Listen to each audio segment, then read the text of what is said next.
Hello and welcome to the second attempt to this video. This is Vaping with Jesse. This will be my first tutorial build. I'm going to show you how to build a set of coils for this alliance.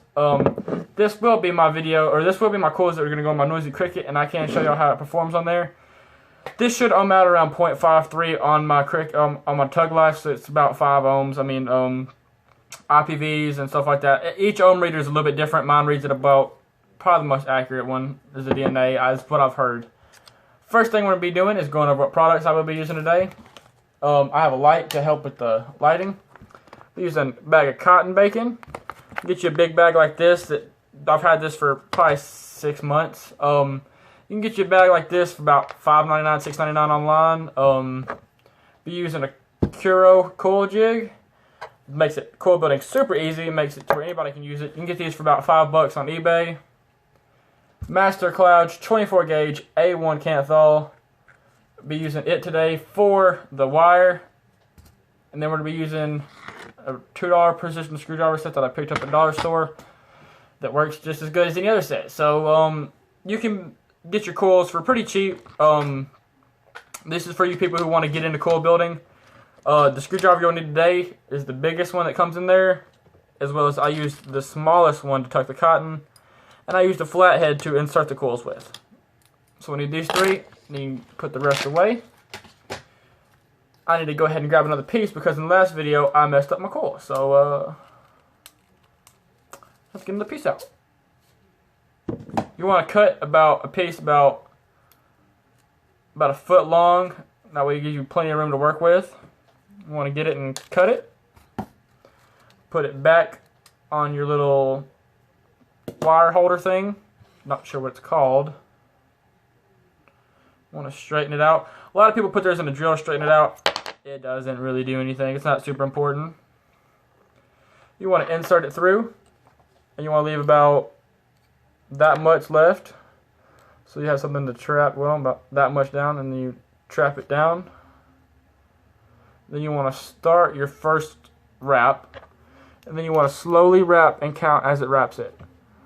1, 2, 3, 4, 5, 6, 7, 8, 9, and 10. Good. This is a large coil. This is a really effective build. I usually do a 7-wrap version of this, but for the purpose of this video, we're just doing 10 wraps just on my Noisy Cricket. You get you a pretty decent sized coil right there. I always put it back in and I push it down. That way I can straighten out my leads.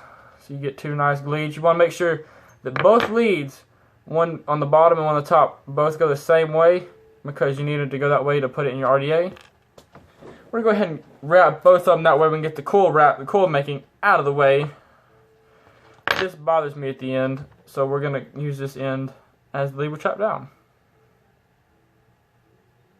And get your first wrap in. Put this in. 2, 3, 4, 5, 6, 7, 8, 9, and 10. You want to pull your leg up, pull your coil off gently. Don't pull too hard. You will mess up your coil and you have to remake it. Because trust me, I have done that multiple times. We'll make sure both your leads go the same way. Push it down a little bit, not too hard, because you'll pull your lead over the other ones. What I like to do is always put them up to each other and make sure they're about the same length or size. Before I put it in, and I figure out they're both different sized. Then what I do, I got my flathead screwdriver. You can go ahead and put your coil and your wire back up because you won't need that anymore. All you need is this, and you don't need this anymore. And I actually need to grab a pair of scissors.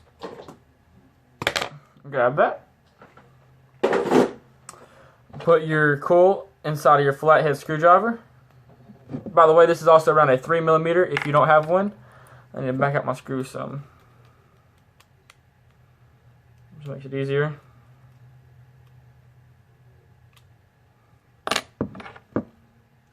And you just want to put the longer lead in first, then put the shorter end one behind it. And you want to kind of center your lead or your coil where you want it. Grab your Phillips head screwdriver or whatever screwdriver you're going to need for depending on your RDA. Kind of center it, move it around. Take the screwdriver back out and really tighten it down, but don't over tighten it because it will clip your lead. This RDA has a bad problem of it because for some reason I guess has like super sharp bottoms on the ends of these screws. Then your coil's in there and you can kind of play with it and move it around. What you want to make sure is that, let's see if I can get the lighting right.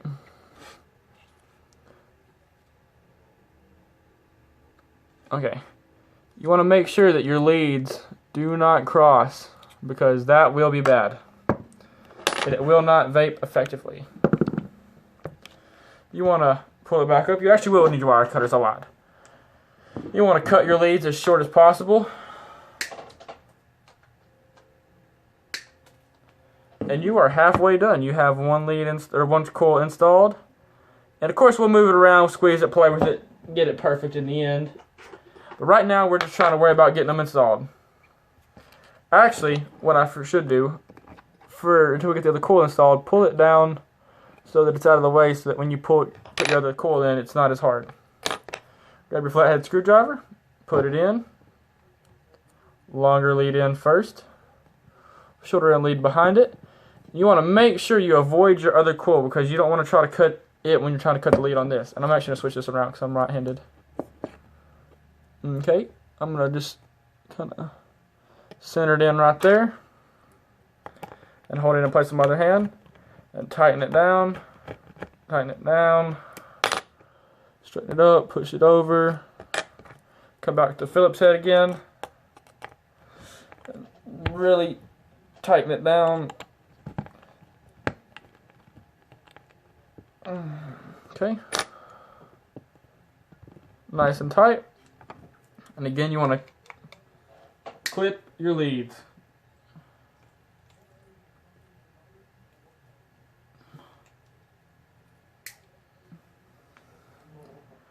Alright, and now you want to stick your Phillips head screwdriver back in there.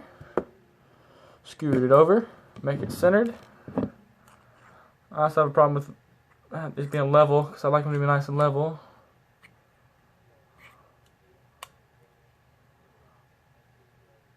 Okay, and that is your finished coil. What you want to do, put your box on about 45 to 50 watts and sit there, and I'm actually going to turn this off because it makes it a little bit easier. It will smoke a little bit, make a little bit of noise. You'll probably have a couple hot legs.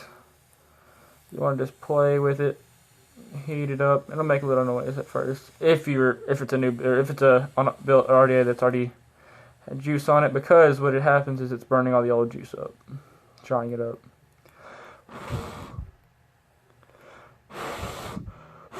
These 10 wrap builds are super easy to get to fire evenly. What I like to do is get my flathead screwdriver and just carefully just stroke the coil. It spaces the coil out just enough to where it can breathe. What I like to do after I fire it a couple times, go back over all my screws, make sure they're all nice and tight.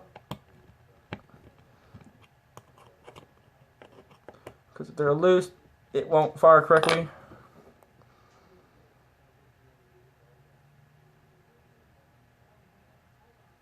It's starting to glow perfect. One coil is actually sitting lower than that one, so we're going to raise it up just slightly.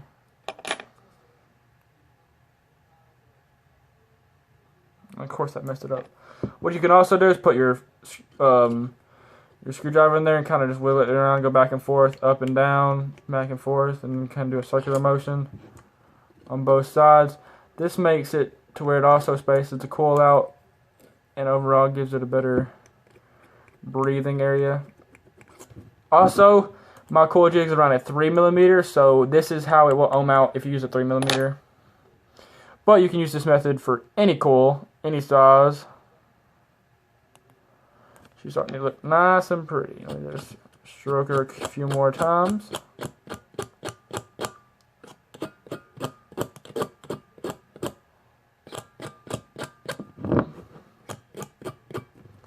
Alright, then we're gonna fire her up. I'd say she's going perfect. She came out to be 0.47 ohms. This is a video of it fire. Here's it firing up.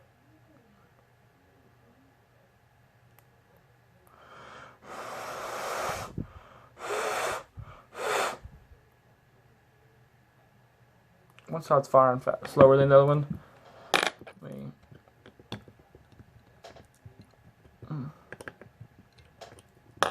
Make sure it's firing correctly. When it's nice and warm, it's a lot easier to move it around. Get my tweezers. Make sure everything's nice and close.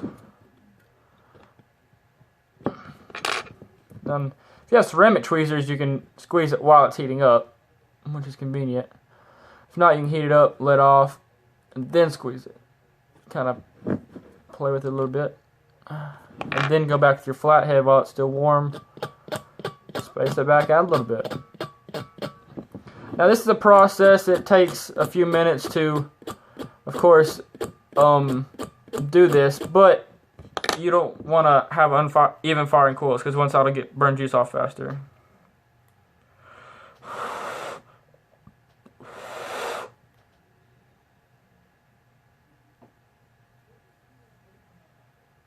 About as perfect as they're going to get.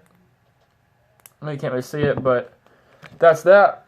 Now, time to get rid of these screwdrivers, and we'll keep the tweezers out and the scissors. We can get rid of the wire cutters. Put these down here.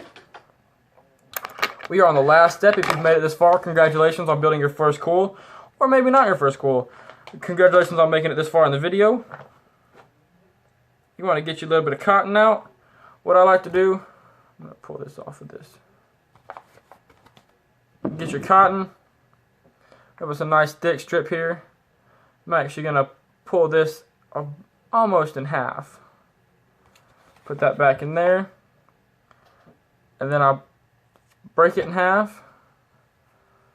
You want to roll one end up and make it nice and tight and small. Just like that. Put it through your coil. You want this to be nice and tight in there, but not too tight to where you mess up your coil, but not too loose to where it'll burn up your cotton really fast. Same thing with the other side. And then you just unfluff your rolled up ends. That way they're more absorbent. Counter twist them. That's what it looks like as of right now. You want to get your scissors and cut it just a little bit off. About this much, because it has a thick or deep juice well. So we have plenty of room to stuff cotton. About this much over here. And then we have this right here. You grab your small, tiny screwdriver, grab it on the inside, pick it up, and tuck it in. This is always the hardest part of trying to wick. And you want to kind of push it over so it covers your leads. So that all you get is juice on the cotton and the coil. Same thing with the other side. And what you want to do is underneath the coil, you want to kind of do like a pocket for it to breathe. And also you can put droplets of juice in there.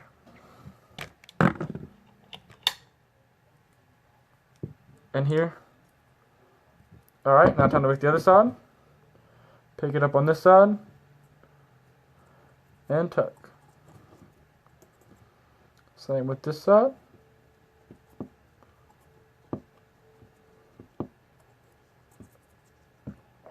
Have plenty of room for the coil to breathe.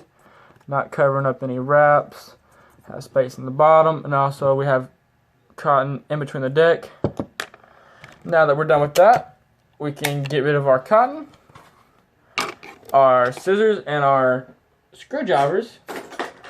And now all it needs is some juice. So, for this video, we will be vaping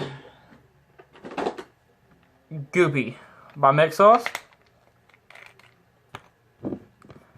We'll put a little bit of juice on here. what I like to do is get it nice and wet the first time. And some of you people who are juice conservative won't do this.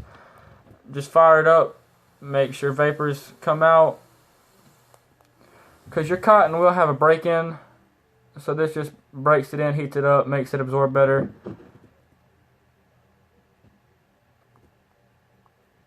And then there is our finished product. Now it's ready to be vaped. So what we're going to do is I'm going to pause it, I'm going to switch over to my Noisy Cricket, and I'm going to show you the cloud production. Alright, we're back. This is what it looks like on the Noisy Cricket. This is a great series build. It's a great build, period. Let's show you the vapor production.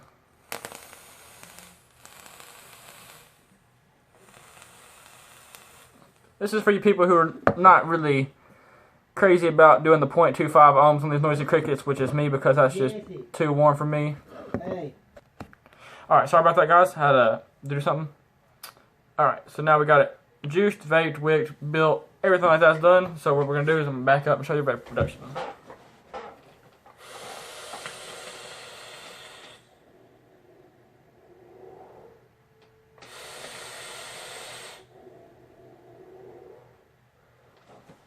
This definitely is a build for you cloud chasers. I really enjoy this juice. It's by Mech Sauce. Shout out to Mech Sauce. It is a s'mores, you know what s'mores tastes like.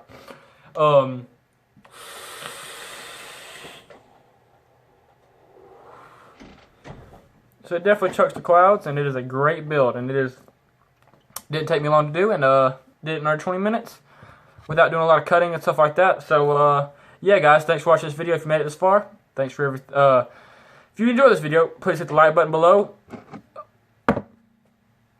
and let's have a vape on.